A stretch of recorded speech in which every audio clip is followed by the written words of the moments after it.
Yeah, get the ukulele out. Oh, interesting. Oh, we're just fully live straight Oh, away. we're No just intro. live. Hi, Or we're just everyone. live. Hi. Did I correctly do something? I did not. That's what happened. Okay. Wow. Our nice intro that I made this morning didn't get played because I didn't click the right button. So you have to actually select it. So that whole preamble I just did about, hey guys, it's going to be 14 seconds and don't talk. We're here now.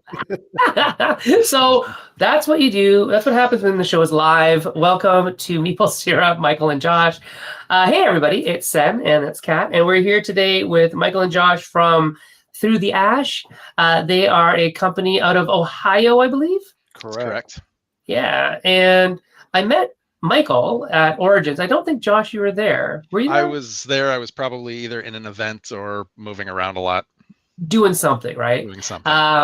And so I met Michael there, and we talked a little bit. We said, yeah, you should get you on Maple Syrup sometime. And now is that time. So welcome to the show, Michael and Josh. How are you? Appreciate it. Thank you. Doing great. Yeah, Doing it's good to see you guys. We like you said, we saw you guys at Origins and played some of your games and Mhm. obviously bought them. But yeah, we're excited to finally meet you guys on the podcast and see, what your fan base and stuff can do. And we've followed your guys' shows for a few years now, so it's good to finally get a chance to get on it. Good. So tell us a little bit about yourselves. I want to know, I'm always interested in, and people are always interested in what the origin story is of people who are creators. So let's start with Josh. Josh, how did you get into gaming? And I know Yeah. you work in IT, or you did work in IT, Still and do. now you're starting to make games. So how did that happen? Where did it all start? And tell us your life story. Sure. All right. So entire life story, briefly. When I was a kid, my dad had like the original Dungeons and Dragons books, and those were nice. The Monster Manual was like a big coloring book for me, which ruined the value. I know later. Shouldn't have done that, but I did when I was a kid. Colored all of that stuff. That's okay. Including the Invisible Stalker, which was just my own drawing. He had a Risk game, the old Risk game that had the wooden pieces. He had Broadside, which was a game from the 60s that had like little plastic ships. And I was a kid. I had no idea how these things worked. I couldn't read the rules at the time, or didn't bother, or maybe they were lost. I don't know. But I just sort of started making my own up. So I've always, from being pretty young, always wanted to make my own games. Computers came around and I thought, those can probably make games. So I spent a lot of time programming, making my own hobby games. And the career choices and life advice led me down a more less creative path, let's say, something more stable. And I've always kind of had that itch to go back and play games. They've always been a passion, not just to play them, but to make them, design them, and kind of think them up. All right. So it all started with disabusing the Monster Manual. I love it. Love it. Yep. Michael, what about you? How did you get started in tabletop? As a young kid, my family, we did a lot of painting of like models and stuff like that. And I had a coworker. I'm in the military, and we had a guy that I worked with that was painting little miniatures, and I was kind of intrigued by it and wanted to get my son involved in more of a community setting, going out to areas and trying new things. And so I bought Warhammer, and one thing led to another, and The rest is history. I had yeah, I had rooms full of this stuff, and that's kind of how I met Josh. Was we had my cousin and him were good friends, and he was like, "You should join this Warhammer group," and I was like, "Oh, okay." And we took off, and we became good friends, and we saw each other a lot through this playing games. And I never took it as like anything more than that, just having fun and all that. And one day I was like, you know what? I'm going to start painting. It was kind of during COVID where people were getting very isolated. And I know games has always brought my friends and me together. and having a great time around the table. And it's just that shared space has always been very important to me, no matter what we're actually doing. So I just started painting minis, and then I asked Josh to say, "Hey, what do you think about making your own game?" Because I know Josh is very good at mechanics of games, and he's one of those people that will play a game and he knows exactly how it works almost instantly, because he knows like, oh, this mechanic goes with this mechanic. So I was like, I can think of the big overarching story, and then get Josh, and he can start getting how it's going to work. And that's how the dream team came together, right? Yeah, that's how it came together. Yeah. Yeah, Very cool, very I'm cool. pretty reserved. I'm kind of the brake pusher, and he's more of the engine, the driving forward, and I'm always the hold on a second, let's think about it. So it was difficult for me to do it on my own. It's difficult for me to take a big risk and try something like that, but so that helped to pull me out. I do often find that when there's teams, it makes a good team like supports each other and kind of cover each other's weaknesses, right? Mhm. So I love hearing that you know, Josh is like, I can do it, but, and Michael's like, no, we're doing it. Exactly. Like, push forward, and you're like, well, put the brakes on, because there's probably going to be times when putting the brakes on is the right thing to do, and there's probably going to be times when, you know, pushing forward is the right thing to do, and having somebody to kind of even just gut check you and say, yeah, no, let's go ahead and do this. This is great. It's a wonderful thing. So how was Through the Ash born, and what does that even mean? Josh O'Cowan is like, through the ash, woo! he's like, yeah, he's all about this. Yeah, that's a good friend. He's played quite a few of our games. Through the Ash was just born out of passion, and we want to just ignite people's passion for shared spaces and gaming. And that's kind of how it all started with that. And I started the company by myself originally, just doing the airbrushing stuff. And then I was like, all right, well, bring Josh in. And so then we kind of just took our ideals together and just formulated all of our foundational stuff for the company. So where does the name come from? A Phoenix. That's kind of always been like my gamer tag when I was younger. So I was just like, all right, well, what can I do that's with the Phoenix, and like rebirth of a new career, because trying to transition from the military side to going over to more a civilian side. So it's like a little, you know, like I said, a little rebirth of me. I think it's a great idea. I think people need, and by the way, people are thanking you for your service, of course. But I think people need something to do when the first job is no longer the right job for them, right? Or they don't want to keep living or doing that. And tabletop offers a lot of really interesting things for people to do, where it isn't always just design, and it can be sales, it can be manufacturing, it can be all these things. So if you like tabletop, everybody, there are jobs in the field. You just got to kind of find them or create them for yourselves, like Josh and Michael have done. So Michael, now I think you were telling me that you don't only have games, but you're also working on like graphic novels and things like that.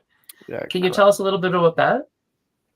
Yeah, so we play D&D together. I was playing with another group of friends, and it's kind of what actually spurred a lot of the company was D&D, which I think is probably one of the best games ever created.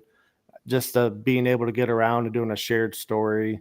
You know, you guys are just kind of spitballing as you go through the game, and the rules are there, but most of the game is kind of up in the air what you want to do. So what was the question again? Sorry. Oh, about the graphic novels. Oh yeah. So graphic novel, we played D&D for about 3.5 years with a certain character, and I went like super in depth about the character. So it's like, well, we're making a story right now as we play. So we're making a story. We have different websites that we put the story on, building out the maps and all this stuff. Like we're making a book, a novel right now. Like let's just take that ideal that we're doing already and put it on pages. So that's where it kind of stemmed from, was 3.5, 4 years of telling a shared story. I decided, let's turn this into a book. So I do have to ask you another question. I'll pose this to Joshua. So Josh, I mean, D&D and, fighters and magic and dragons and monsters and things. And the game that you all told me about was a game about candy. Yeah. Where's the shift, guys? How did that happen? So that's easy, I think, for me to answer. I think games can be found everywhere. Any scenario you take any part of human life and you put it together, and there's room for some kind of a game. It could be boring, it could teach you something, it could be purely entertainment. There's so many different things that you can do with it. So Sugarworks was one of the games that, it was actually kind of a last minute game that we were working on. So we had started with kind of a horror game with you're being chased by a bad guy that you can't really deal with, and you do an investigation and try to uncover them, etc. And we were testing it. Things were going pretty well. We did put a lot of work into it, and sort of at the last minute before a local demo show, I had this idea for a vertical kind of marble board game, and I thought, I'm going to try to make this. I can have a prototype together, over a weekend. So that's exactly what I did. Is I put together a prototype over a weekend and took it to a local game show, the demo day, and that game, people kept coming back up to the table to play. They were lining up. There were people that were having moments in the game where they're just throwing their arms up, excited that, fun, exciting things happened. And Michael and I kind of looked at each other and said, this is definitely the one that should go forward first. It was, a completely different concept, just something that was kind of in the back of my mind for a while. And, like I said, it kind of started off as marbles. We had talked about changing patterns and shapes to for accessibility, for color blindness, so that people could see. That kind of naturally turned it into candy. And then it was just more practical to lay the board down, and everything just sort of came together in about a weekend. That image that you have there, that has I spent a Saturday painting all of the tiles as quickly as possible in GIMP, and had that thing pretty ready. I think our last major change, so that was August of last year, and our last major change to the game was probably December of last year, and very minor tweaks since then. It's all been just working towards the final production. Right.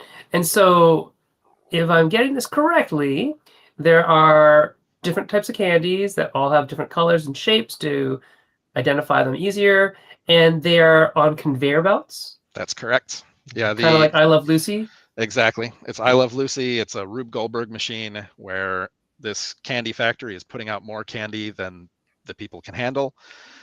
There's ramps and slingshots and cats, candy eaters, people that are their favorite candy is maybe the green triangle, so they'll just eat it off the board.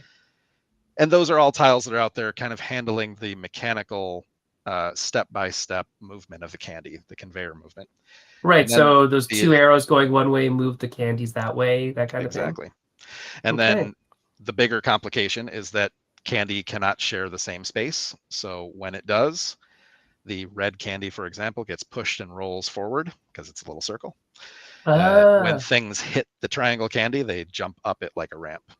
So all of those collisions as the candy starts to collide on this regular programmed track cause confusion for everyone.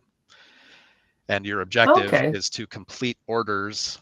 At the end of the line, there are some holiday baskets that you're trying to get the candy I can see that. So Valentine's and Easter. Yes. At the end there. Nice. Yep, exactly. So it would, for example, be 5 points to have the most yellow hexagons in the heart crate, for example. You would get 5 points for that. Something to that effect. Is it a competitive game or a cooperative game? It is both. It's designed competitively. So the intent is, or the initial design is, you have different potentially competing orders. So you may want the most of something in a basket, and I may want that somewhere else. So we're fighting to divert the candy with the conveyors. And it also, because most of the things that I design and build, I'm building sets of systems. So the conveyors are a system, the candy collisions are a system. I like to be able to sort of turn things on and off to make adjustments. So that makes sense. Like little levers that you're pushing and pulling. Exactly. That also lets us take it to family friendly for younger people, or smaller, shorter games, or more complex for somebody that wants a bigger, more in-depth game, but really that's still probably 20 or 30 minutes. It's not a long game for any sit down. So that allows us also to have a cooperative system that just works. It's the players against the board, basically. You're trying to complete and kind of just going for high score instead of fighting each other for orders. Okay, cool. And is there have you played Robo Rally? I have. Is there a little Robo Rally feel to like the programmatic nature of the there is the I think conveyors? it's less procedural, I think, a little bit than Robo Rally. That's good. You're doing kind of one thing at a time. I also like to have snappy actions, so that you're not, sitting in a big like Twilight Imperium game or something where you have to wait like 2 hours before your turn comes around. I kind of want everyone doing something relatively frequently. So this kind of does that. It's deal with the order cards, do something in the factory, and then each person does that, and the factory takes over. Very cool. Small movements, small increments, and everybody continues to interact, just like I Love Lucy. They're pulling the bonbons off or putting them around, trying to deal with them. Shoving them in their mouth, putting them in their Exactly. bra. So you're doing that essentially as the candy is moving down, as it moves. So shorter bursts of movement. Okay, cool. Now A Barrow 9018, I'm not sure if that's their age, I don't know what that is, has said, I've played a majority of Through the Ashes games, and I'll usually want to end up playing another or playing a game. Honestly, some of the most fun I've had with the type of games they make. Has A Barrow 9018 played Sugarworks yet? He has. Do you know? He has. and what does he say about this game? He's not necessarily a typical like gamer, which is kind of a broader audience that we're trying to achieve to bring into the gaming space. So this is like a good entry to non-gamers, and then it also has complexity to fulfill the high gamers needs. A Barrel really likes the randomness that occurs when you think you have the game sorted out. It just takes somebody undoing what you just did. So like Josh was saying, you can lay down factory tiles in the game and change how those arrows, but you can also pick up the output conveyors themselves. So if you don't want the red going down that line, you can pick it up and move it up to another empty spot, and then completely change how somebody had it all planned out to go. And then the factory itself will start taking its turn, and you just have to watch and see what happens. And hopefully you planned it out correctly. Excellent. So you can join the mailing list. Everybody out there who's watching this now or on replay, you can join the mailing list. You can go to throughtheash.com, and it's /Sugarworks. You can find Sugarworks, I think, actually in one of the major links, like under projects. It's on the front page. And then you can probably, I think, your Kickstarter page, you can click on this. Let's see what happens. I don't know. Let's find out. Where does it go? It goes to Kickstarter, and you can't see this yet, but it's launching soon. So when is this going to be launching? Our target was February. We're aiming probably a little closer to March now. We're kind of on our sort of third pass of the art to try to get everything up to a good level. So right. Some of the final artwork has gone to the manufacturer. Oh, did he cut out? Oh, he dropped out completely. We've lost Josh. So like he was saying, some of the art has been uploaded to the manufacturer. We're at that stage, and then we just hired an animator to do our campaign video. Who's Excellent. the illustrator? Who's doing the art? Doing the art for the campaign video. No, just in general. You said the art. Some of the art was finished. Yep. Who's doing the art? So our current artist is the graphic novel or graphic design team called Art Potions. Mm-hmm. And then we had Julie Perez. She did the cover box art. And then our original designer was Parker Simpson, which he just had his first game released on Kickstarter as well, called Trash Dash. Yeah, Oh, fun. Parker's awesome. Yeah. Very cool. Yeah, I met Parker at Gen Con 2 years ago. And when he first was getting his prototype out, and I was like, your art would fit Sugarworks perfectly. And so we got linked up with them, and then the rest is history. There you go. So how long has this game been in the works? Started August 2003. The last major revision was December of 23. And then very small changes through probably April. We went to Gen Con this year also, to the first exposure playtest hall. Oh, nice. Had 8 different sessions of people coming through, and it was down to good suggestions, very small number of notes. So we felt we're ready to bundle everything up, finalize the art, get everything, production ready. That is a really good metric for everybody who's listening. When the feedback is just like the same stuff, and it's stuff that you don't want to deal with, then you're probably ready to go. Yeah. Or if it's just cosmetic changes or like typos and things like that, then things are probably in a pretty good place. So this is actually a really interesting thing. We've never had anybody on the show to talk about First Exposure Playtest Hall. So let's actually use this opportunity. Sure. We're opportunistic and like predators. And get you guys to tell us about that experience. So for people who don't know, First Exposure Playtest Hall is a very specific room outside of Hall D at Gen Con. And it's run by the people who run DexCon, Metatopia, all that kind of stuff. Double exposure. And, Double Exposure, and out of New Jersey area. And they are basically, you have a table and time slots, and they will get you playtesters. Exactly. Right? Yeah, they'll get you playtesters. They'll get you demographics that you're looking for to test with.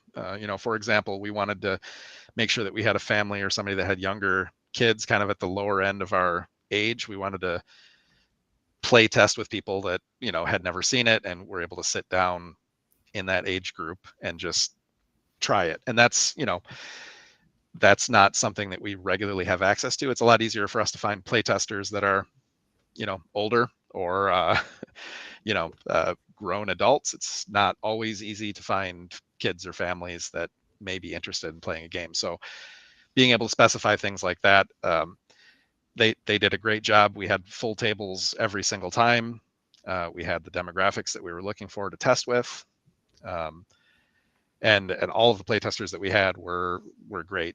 I think everybody sat down, kind of learned the game, tried different scenarios or tried different ways to play it, and gave some good feedback. And like you had said, getting feedback and it's all kind of the same thing. It's either things that you already know or that you're still working on, and you think, all right, well, this is good. It feels tight. It feels closed up. And that's what we were getting from them. Yeah. And did it cost you anything to do First Exposure Playtest Hall? It does. Yeah, you pay for the time slots.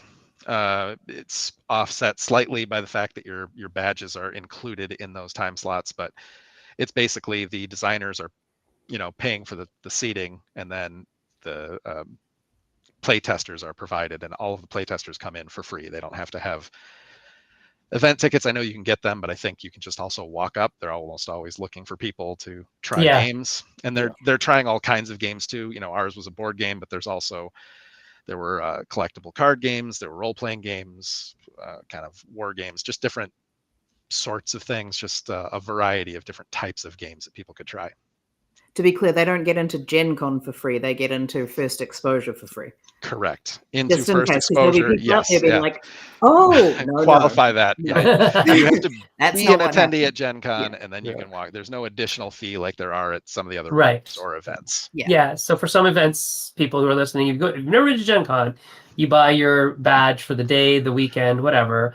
And then there's ticketed events that you buy tickets for. Some tickets are generics, and you can use them for anything. And some of the more high volume or high demand events are specific tickets. And so what we're saying is that First Exposure Playtest Hall is most likely, in our understanding, unticketed, or generics probably. So there you go. Lightly ticketed. They will grab people if they're short on testers. They'll just go out into the hall and try to get people to come in. So Mhm. easy to get into. I think some of the slots are harder to get into, but Yeah. So It is very expensive, though. I mean, like, you get an amazing experience, in my understanding, but it's been Yeah. something that we haven't been able to pay for yet as a new business. yeah, that it came out of pocket, and I have to somewhat justify it by saying I was going to go to Gen Con anyway. So that's true. part of it. I was already buying a ticket. It does come with 4 passes. Yeah, we bought Okay. the double But package. they're just standard badges, right? They're not It's- exhibitor badges. Correct. It's a Yeah. GM badge, Right. so just a regular badge. But Which is you know, fine. yeah, so offset No. the cost a little bit by having badges. I don't do lines anymore, so I'm Yeah. all exhibitor badge or nothing. Thank Yeah. you. Yeah. Especially there, it was packed. Oh yeah. Yeah. Mhm. Yeah, I had a So- full schedule. It was exhausting. Yeah, Which is Michael, you were great, going to but say tiring. something? Oh yeah, so the first you get 4 passes, and I would recommend one of the things that I wrote in my blog about lessons learned is you get 4 badges, and I would utilize those 4 badges. One thing that we found out is as we're teaching the game, we don't get a chance to, talk to other vendors or other designers, even distribution companies that stop by. So you kind of miss out on that opportunity to connect with people when you're, teaching a table full of people. So, And you burn out, and you can't watch your own tests, and you don't have time to take your notes, and all of those. Or Yeah, go to the absolutely. washroom or get food. Yeah. Those things were all challenges. I know if anybody one hasn't been to eats at Gen Con for conventions. food, the secret is, I think, usually in Lucas Oil, you just have to go to one of the side concessions. Those are usually short lines, but everything else is a very long line. So Michael mentioned the blog, and I'm just going to put it up here on the crawler, www.throughtheash.com/blog. And the blog is called Re-Rolling. And I actually wanted to ask you, Michael, why did you choose that name as for your blog and for everything that you're doing? So there's some pioneers out there that openly discuss, yourself included, a lot of topics that they went through when they first starting out, and I was just really inspired by them to put a blog out that says these are the things that we've done so far. But maybe if we had a chance to do it separately or do it a different way, we would re-roll that and rewind it back and try it again.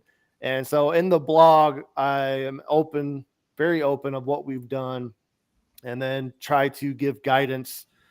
Don't take my word for it, but if you're looking to follow our footsteps, this is what we did. And if we could do it again, we would try this different step first. Right. And So that was one of the steps, is if we were to go to a convention or a vendor hall, stuff like that, where we put a booth up, I don't want to no longer, as like the CEO of the company, want to be tied to demoing. I want to be able to make those connections. And like you guys, these are lifelong connections that we can make with other creators and other publishers. And this is such a welcoming community that I don't want to miss out on those opportunities.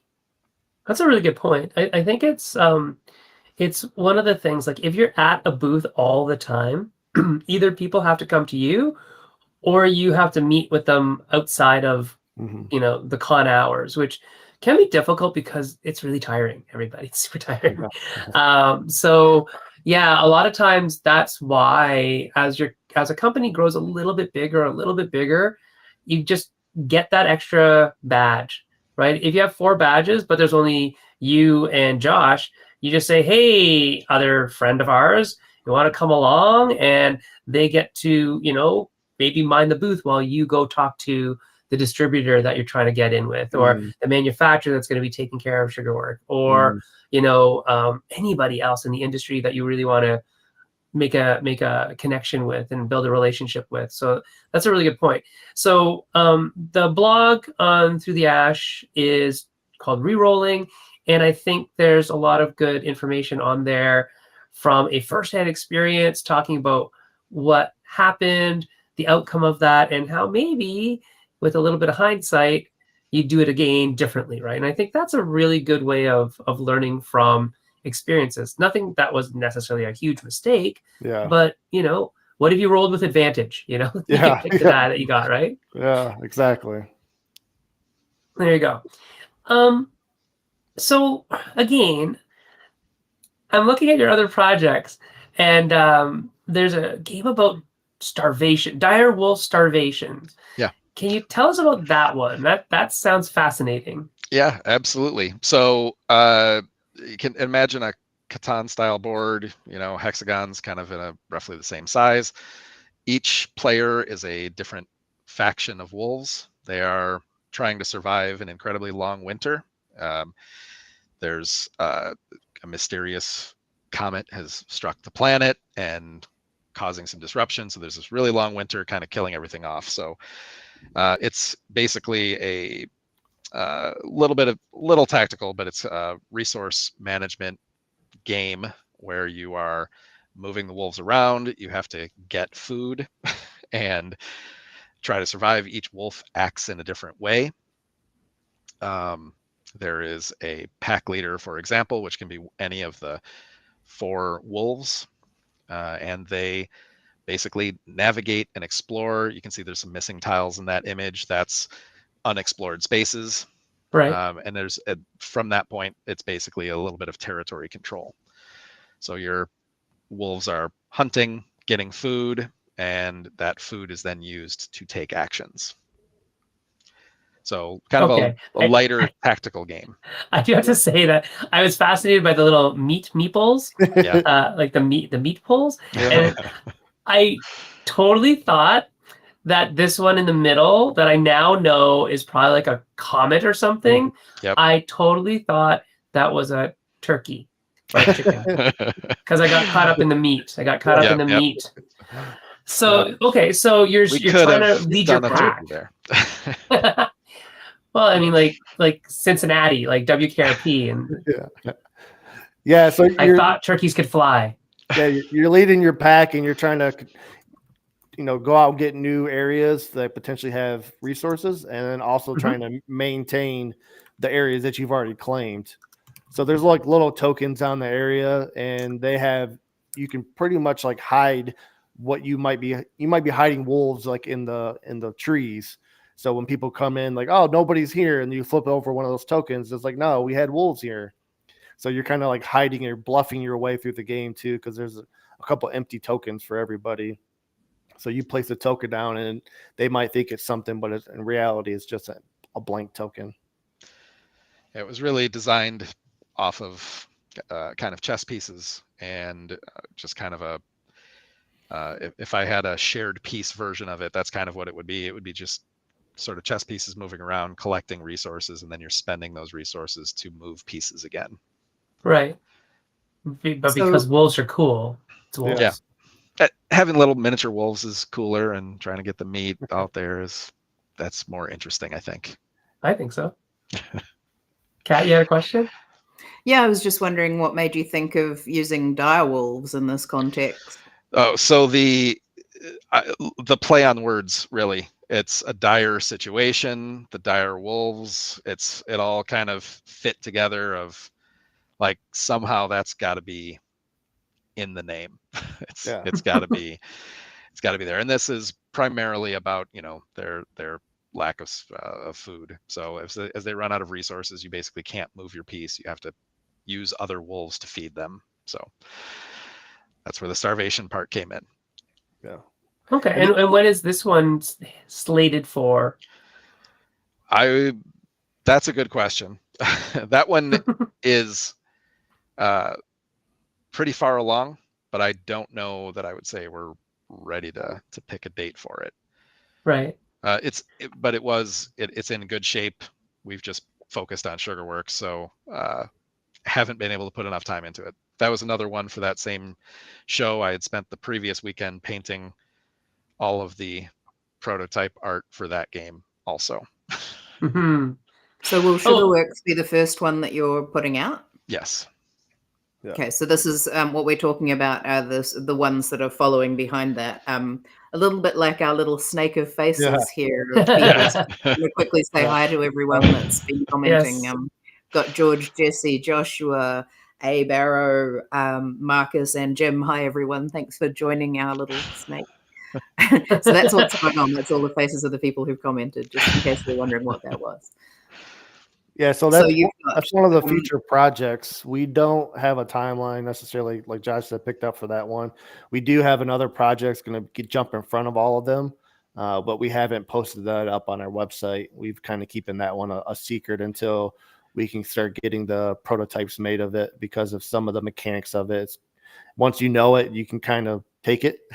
So we're going to keep that one close to the chest until we're able to unveil it all together at once. Okay. Yeah, So that's it's the other surprise though Sugarworks. is yeah. So it'll be Sugarworks and then whatever this project is, the black box project, and Yep. then something else behind that. Hey, it's actually in a black box right now. That's fine. Yeah, I You're found psychic, Pat. some shipping boxes online. They're small. They're almost the size of game boxes. And Yeah, we're gonna have to. He got kicked. Oh, we dropped Jim for a second. Oh, Sorry about yeah. that. Say that. Oh, sorry, Josh. Say that again, Josh. I was saying we just have some our prototypes are in shipping boxes, and these little shipping boxes are little black boxes. So they are literally in little black boxes right now. Not just because they're a secret. Ah, I see. So let's talk about this other project that you have going on. What is this? This is fascinating. So yeah, that's the Night Stalkers is the name that we were going with, and we have iterated on that one quite a bit. The premise is that you're not the characters that are fighting back against the villain. The villain is kind of too powerful or sneaky, and you're really trying to turn them in to solve the mystery and help the police catch this person before they cause any more harm. But you have a limited time. You have to gather evidence that the stalker's leaving around the board. So that kind of imagine if the ghosts in Pac-Man were dropping pellets and you had so to it's chase not about the ghost. This isn't about the actual Night Stalker. Correct. Not Okay. about the Night Stalker. Yes, not about the Okay. actual person. No. Okay. So the premise is kind of you have to kind of get close to them to get the evidence, but that's not where you want to be because they are dangerous and you want to stay away from them. So you've got to kind of get close enough, grab it, and run away. And it's a it's a strategy game, cooperative, and our intent was to have an option for a player to be the Night Stalker as the villain, basically a one versus many, but designed as a co-op right now. I've seen some games that use that. There's one, what's it called? Mind Management, I think, that does something a little bit like that. Sen, have you heard of that game? Yeah, but it's a totally different mechanism. This is cool. Oh, this no, I know. I was thinking for research purposes, that could be interesting. Yeah, one versus many is interesting because it's got some loaded kind of preconceived stuff to it where one player has to be really good at the game. That's sort of a almost like a thing that happens in all one versus many games. It's like one person is usually kind of almost like a dungeon master, right? Mm-hmm. They have to know the rules better than the players, and if they mess up the rules, especially if there's something hidden, then the game kind of falls apart. So they're hard to make, but they're really interesting. Yeah, you can have a really bad time at Fury of Dracula or Any of the games like that, or even Descent, like it can be rough. If your villain is particularly good and you've got new players, they might not stand a chance. Yeah. They can leave a bad taste in your mouth after you chase Sorry, Kat, Dracula. what did you say? That game Jaws, I haven't actually played it yet, but it's been on my list because you play part of it as like not the shark and part of it as the shark.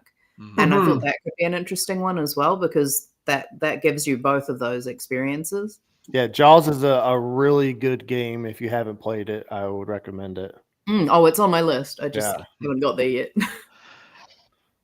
But yeah, Maybe so you can play it at PAX. The design here was to start with a cooperative game to make sure all of the elements worked, so that you can choose to have a one versus many.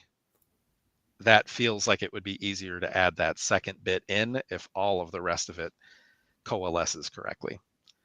Interestingly, we went the opposite. We started with the one versus many, and then said, what if this could be a co-op? And so we had to actually make we made an app that plays as the one, which was difficult, actually.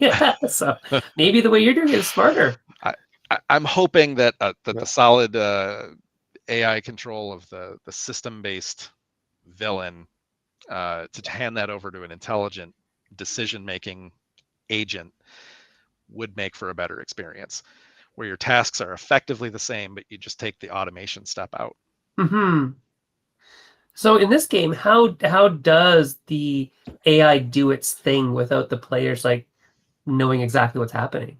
It depends on the version of the game, but for the most part, we have a clock, which you can kind of see there. Yeah, I love clocks. That's great. And the clock is kind of a turn counter, but it's also the hidden actions of the villain are hidden behind the hours of the day.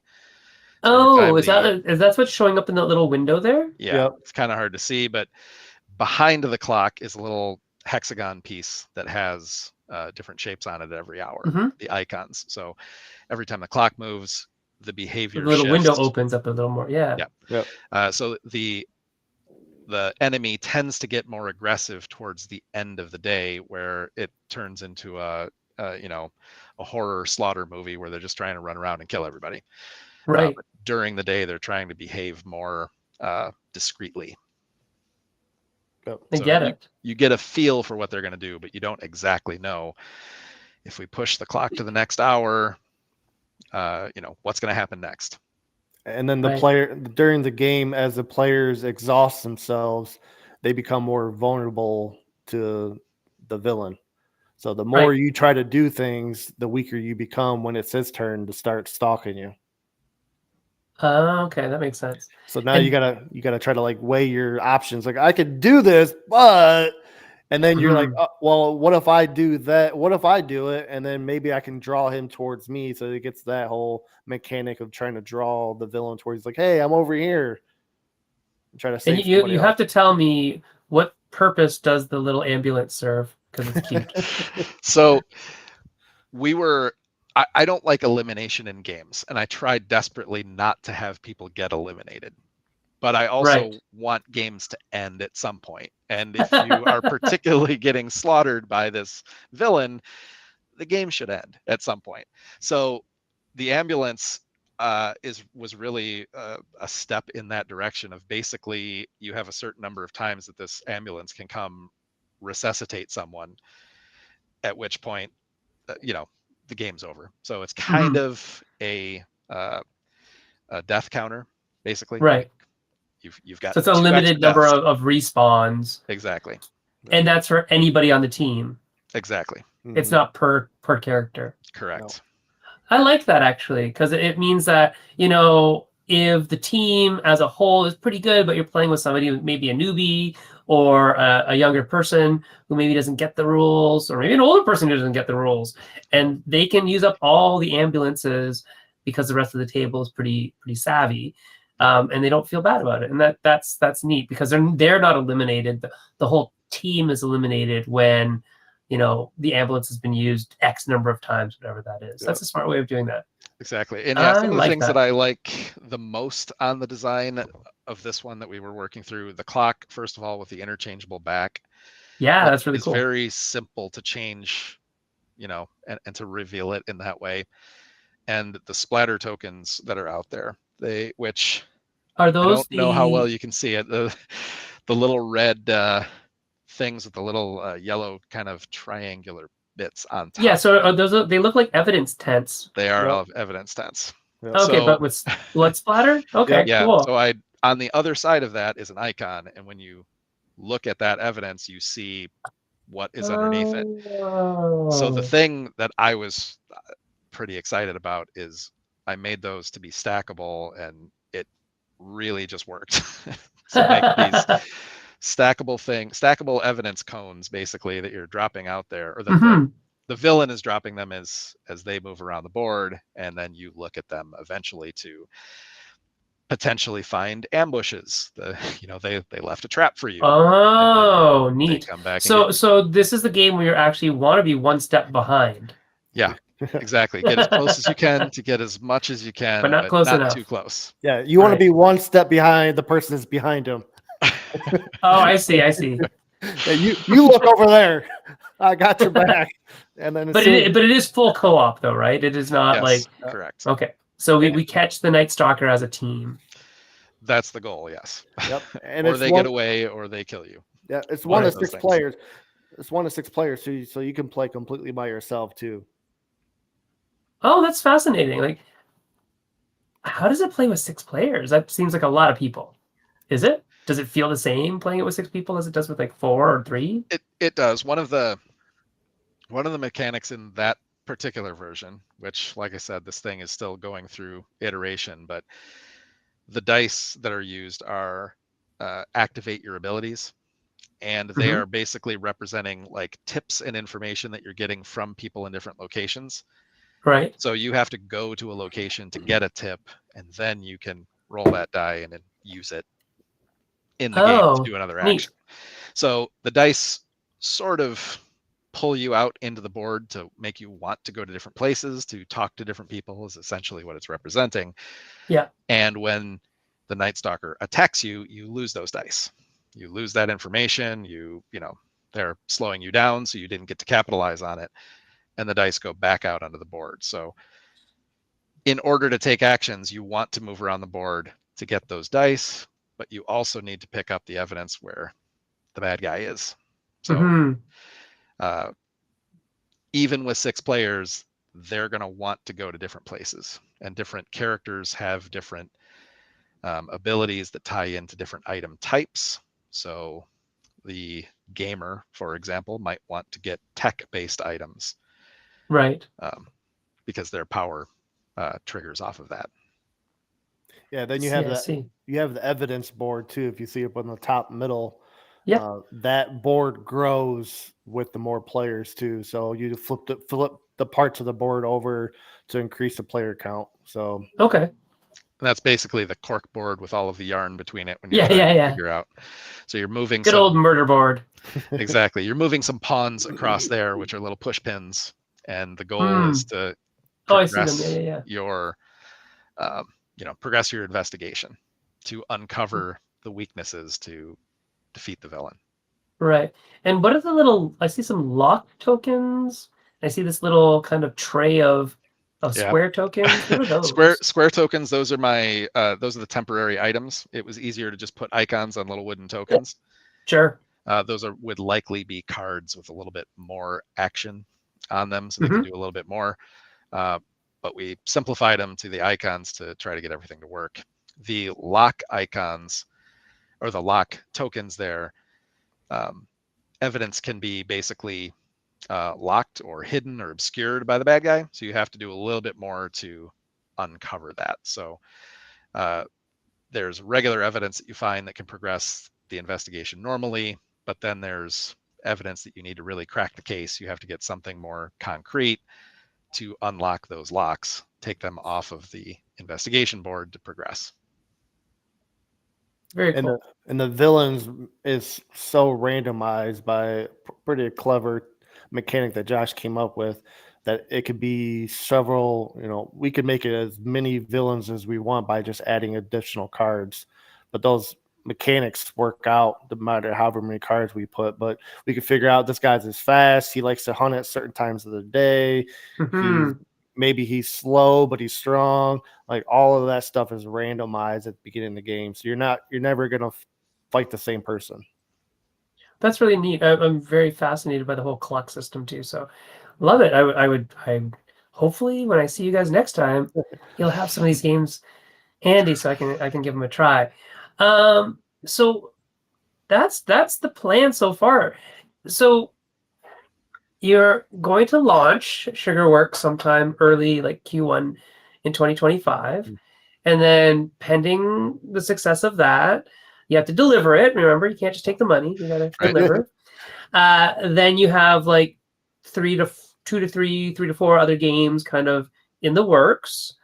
So this is a serious business, guys. You guys are doing things. Yeah. What's your 5-year plan? So the 5-year plan starts right after the 1-year plan starts to work. And that is that each game gets the revenue to push the next game, and that's probably going to end up on one of our re-rolling blogs. But it's starting a business ourselves. We're pushing the rock uphill with our own spare money right now. Right? Yeah, you got to get the push to get it to the first step. So we're far enough along that we can pretty confidently say that no matter what happens, we're going to get a minimum order of Sugarworks printed. So I hope that that's with backing and that people really get into it and buy it, but we're definitely going to make it work. But that's the big step, is to get that first push. Each game, like you said, you're not really taking the money and running. You're going to take the money and you're going to pay all the people that you needed help from now, and then start investing in the next thing. You're going to need art and advertising and all of the things that you don't immediately think of necessarily when you talk about making a game, right? You sit down and you're like, oh, I just want to play a bunch of stuff, which is great. Like what's one of the biggest things you've learned by starting this process of starting a company and making games, like for real? What's one of the most important things you've learned that you can share? I think I've learned a lot in general about business to begin with. First, just the generic business, but trying to learn about international shipping or how to get the the thing produced. Like that's such a simple thing of, you need a factory. Somebody's going to make it. Somebody's going to put it together. But how do I get it, what I want, onto a container and then get that container into another location, distributing out to a bunch of people? I know a lot of designers will just sell their games to other companies who have already mastered that. Yes. We have to look for partners because we don't have those answers right off the bat. So we have had to go around and find the supply chain to figure out how are we going to make this, how are we going to make it work. So, I mean, without too many details, I guess it's kind of hard because there's so many little things, but for the things that you don't know, I think it's good to very quickly realize that you don't know it and find an expert that does know it. I don't know that we could navigate international shipping ourselves, just winging it. That seems difficult. Right, or at least you'd be at great risk of losing a lot more money than you want to, right? Right. Yeah. What about you, thing Michael? is What is something you learned? Oh, sorry, Kat. I was just going to say, if you do your research for international shipping now, by the time you fulfill it, will be different anyway. Because we've done our research we're currently in the process of getting our files to the manufacturer for our first game, and everything that we've researched previously about international shipping is wrong every time, and now there are going to be tariffs to worry about and all this other stuff as well. So I mean, you can research as much as you like, but realistically, I think what you're going to find out if you do the research is that the generalities are going to be similar from month to month, but this very specific stuff can change at the drop of a hat, because you're dealing with thousands of dollars difference. You're dealing with multiple countries' laws, right? So just because your country didn't change the law doesn't mean that every other country that the ship has a port of call in didn't change their laws, or some little sublaw got changed on this one, and all those kind of things. But yes, Yeah. for a smaller company, those changes can amount to like huge percentages of difference. Mm-hmm. One of the things that I learned from the past year a lot is, if you think about something, then you guys talk about it with a partner. Make sure you put it in a contract. And not to say that me and Josh have any kind of like beef between us or anything like that, but we want to make sure that he's protected and I'm protected. So we spent about 8 months going back and forth with an attorney just to get the distribution agreements and dissolution agreements and order how we're going to operate as a company. And then I started working on a business plan and loan proposals and, intent to purchase contracts. And there's a lot of contracts just to try to cover yourself so that we could try to mitigate any kind of risk on our end. And then anybody that we work with in the future, independent contractors we have them sign a contract, so this is what we expect, the scope of work and stuff like that. So much things you never thought that you would need to even talk about is the things that we've discussed in the past year over and over and over again, trying to figure out the best way to do business. Yeah, and it sounds like you're doing it the right way, which is like not putting the cart before the horse. Right? You're getting the horse in play. And yeah, there's a lot of legal stuff that to be considered. And yes, you can get away with not doing it, but it's the reason why it's there is if stuff does go sour, if something goes wrong, or let's say Josh just wants out or Michael wants out, then that dissolution agreement will come into effect and everything will go smoothly because we've all agreed to it, right? Yeah. So I think that's a really smart way of doing it. Oh, we have a question. Sorry, Jesse asks, how many villains are there in the game? And I think he's talking about Night Stalker. And you were saying that you can it's modular, right? So you can change that? It's modular, so it's 6 to the 3rd power, I think. So wow. Because any combination of the 3 traits of 6 things will create a different villain. So I was trying to do that with kind of a low number of cards in combination. It's a combination of the icon and the card. So the icon is kind of an aggressiveness on the clock, and the cards are more behavior specific. So when the 2 things align, that ultimately leads to a different experience. I wonder if maybe you're slightly differently answering that question, because what you're saying is how many variants on the villain are there, but I think Jesse might have been asking how many villains are there. So and that's so yes, there's kind of one generic token or miniature that is our villain that we were using. The Night Stalker's one token. Yep. And one of the early designs or the plan was to be able to take evidence that's important, almost clue style, and remove it and put it in a safe space. And the combination of those components determines who your villain is from a large phone book of 2 million names. So the goal was to be, you don't exactly know who you're looking for, but there are relational elements that kind of create this, total number of variants, but they're really filling the phone book of the town, so that you're kind of crossing people off and realizing, oh, they're it's not this person because they don't match the they've got blonde profile hair, we found criteria. out, so now it's going to eliminate a bunch of other people. So right. that component is still tied in there. It's very difficult for us to figure out how to get a good reveal, and that's where that bit is stuck.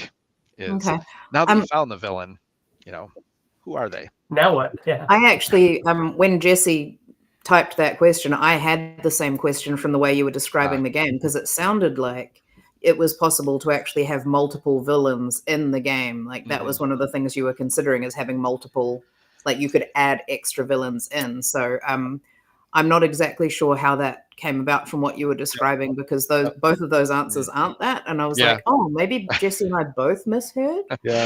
No, the intent is one in there, but I don't like to necessarily close the door behind having multiple walking around, and having multiple might also, tie into different villain types or something. So or hidden roles. So even if Mm. you're on the good side, maybe you're not. So Yeah, that's all really neat. yeah. So I had a question about your design process. So I Sure. think, Michael, earlier on, you were saying that you're sort of the ideas person, you come up with some concepts, and then Josh sort of takes that and digs into the mechanics and things. Mhm. But each time you've been describing the games, you've been kind of talking about them almost like you sort of went and looked at some mechanics and decided this game was going to be this combination. Is that what's happening, or is that no, not exactly. It's, if a scenario is described, I'm usually taking the input of whatever is trying to be achieved. For example, the dire wolves. It was the premise of starving wolves. So the concept of they have to have a certain amount of food and they can't act without the food. It's pairing up the description of what we're trying to achieve with a mechanic that blends well with it.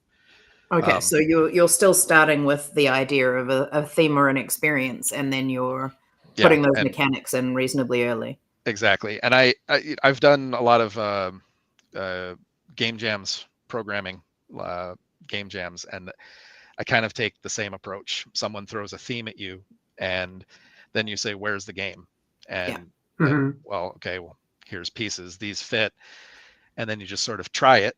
I like to try things that are contrasting or unexpected, and just flip it. Like, what's the thing that makes this more interesting all of a sudden? Like, I've seen that mechanic before, but how can it be just a little bit different? Or what's the twist that makes somebody want to be engaged in it? Mhm. And that's kind of a game jam approach, I think, to take an idea, do things that are known, but then twist it a little more.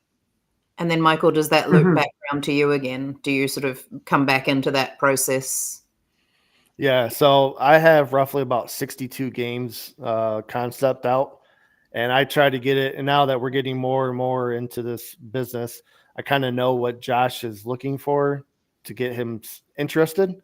Like, there's times where we talk about a game, and then before I see him 3 or 4 days later, he's already got it on cardboard or printed out, and it's like, okay. Like, we just talked about this on Monday, and by Friday he's already got, because he got so excited by the presentation that I can bring to him, saying this is the thought, this is all the things that I think would be interesting, and how can we achieve that? And then once he gets it laid out, then we go back and forth, tweaking it to we can find a happy medium between what my ideal of the game was going to be. And I don't try to convince him what my ideal is. I like to give him that space of freedom to come up with creative solutions. And then I come in and I'm like, well, this is what I was originally thinking, but I like your ideal better, or I like mine better. Let's try to work them together somehow. Cool. So Jim is asking, have you taken some game designs to conventions? And I don't know, Jim, if you were here when they were talking about showing Sugarworks at the First Exposure Playtest Hall at Gen Con. But are you going to be at any conventions in the near future? That's a way we can spin this, so it makes more sense. So I almost always attend like Buckeye Game Fest and Origins. Those are both in Columbus. That's not too far from us. We go there, and don't usually go as an exhibitor. We haven't gone as an exhibitor. I always will go as an attendee regardless. So going as an attendee, I'll have things with me, usually find some people in the open play hall that want to try something. And that's usually a good way to try things out and get a public feel from just different people at conventions that, are we onto something, or should this get shelved and move on to something else? One thing that we've learned from going to some of the conventions and taking these games is Sugarworks was awesome because Night Stalker was our original first game. And now that we know more about the business, I'm so happy that we picked Sugarworks because it's a smaller component game. Sure, yeah. And I didn't realize that when we started the company, but I definitely realized, if anybody that's listening and you have multiple games, pick the smallest one you have to get made first, That way you can start getting some revenue for your company. Don't do the 6-hour game if you have other ones you can pick out of. Yeah, I think that's a wise decision. It's not everybody's, first go, but Yeah. I think for a lot of people it makes a lot of sense, and it's a good litmus test, a good try to like dip your toes in the water of publishing as well. That when you make a larger game, every mistake you make is like magnified, right? Mhm. So when you make a smaller game, yes, your margins are going to be smaller, Mhm. but if you're risk averse, that's a good way to kind of make something, try out the system, learn and make mistakes, but not lose a ton of like cash outlay if things go a little bit south, right? So like make a single deck card game, Yeah. make an I would do 18 that. card game, make a print and play card game. There's a lot of totally viable ways that people are making some great games that are delivering. And if they make $2,000, $3,000, $5,000, that covers probably everything you put into it anyway, right? Well, also you learn all of the ins and outs, or you'll learn more of the ins and outs of how did I get it made? How did I get it here? How did I get it fulfilled? How does the Kickstarter work, or Indiegogo, or whatever platform you're using? How do I do surveys? Like all these things that you never think about until you have to think about it. Yeah, advertising the specifics of the art, making sure you've got your color formats right, make sure you've got the right images, make sure you know what you're requesting from your artists if you have somebody else doing it. Like there's all of those components to just figure it out. And in retrospect, yeah, maybe an 18 card game to make sure we figure all that out and get an 18 card deck sorted out, get a box for that and everything else. Yeah, that would have been probably a little bit easier.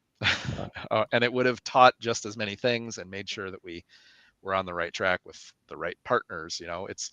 That's another thing. If you go for a big game, you're taking a big risk on your partners. So you got to make sure you know what you're getting yourself into. Yeah, and speaking of 18 games, perfect segue for next week's guest, Jason Tagmeyer, Button Shy Games. We'll have Jason here next week talking about that. And oh my gosh, we have talked for over an hour, everybody. That's wonderful. Thank you to all our viewers who have logged in and are checking stuff out. Check out the website for throughtheash.com. You can find out more about the upcoming Kickstarter in Q1 2025 for Sugarworks, and you can stay abreast on all the things that they're doing, perhaps for the Night Stalker, perhaps for Dire Wolf Starvation, perhaps for the unnamed black box games, or whatever comes out of their imagination. So I think that is wonderful. Where are we going to be next? So I think we fly out in a couple hours, actually. I think in 24 hours, I will be on a plane to Philadelphia for PAX. What about everybody else? Where's everybody else going to be next? We're leaving for PAX gross early tomorrow morning as well. Like in about 7-8 hours or something. Yuck. Yuck. Bleh. And what about you two? Are you going to be at PAX, or will we see you at like Origins and Gen Con?